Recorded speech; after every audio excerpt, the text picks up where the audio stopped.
avec Danone, alors valeur française, valeur défensive. Qu'est-ce que ça donne ces derniers temps sur Danone? Alors on est dans une entreprise qui est défensive à la base de la consommation, mais tout le monde connaît toutes les problématiques qu'il y a eu autour de son management, de son modèle économique, toutes les problématiques autour des eaux. Bref, on voit bien que c'est une entreprise qui a visiblement beaucoup souffert avec des investisseurs qui n'en voulaient plus, qui ne s'y intéressaient plus.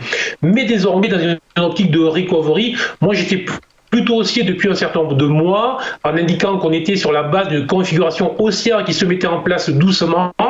J'avais indiqué des objectifs ici même autour des 63, 63,50 €. La valeur s'en est rapprochée ces dernières semaines. Mais désormais, depuis plusieurs jours, on voit qu'on est sur une phase de repli. Et alors, en fait, tout va se jouer désormais sur un niveau support.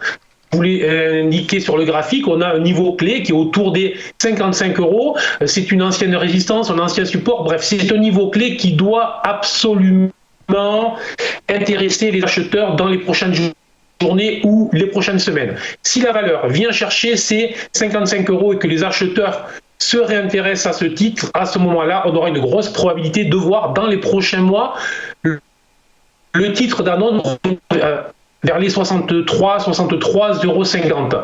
Mais à l'inverse, si jamais la valeur venait à s'affranchir vers le bas, si le support des 55 € cédait, à ce moment-là, ça voudrait dire que la dynamique haussière qui se met en place se retourne et que donc on serait dans une dynamique baissière plus inquiétante. Donc, en résumé, un niveau autour des 55 € qu'il faut vraiment surveiller sur les prochaines journées.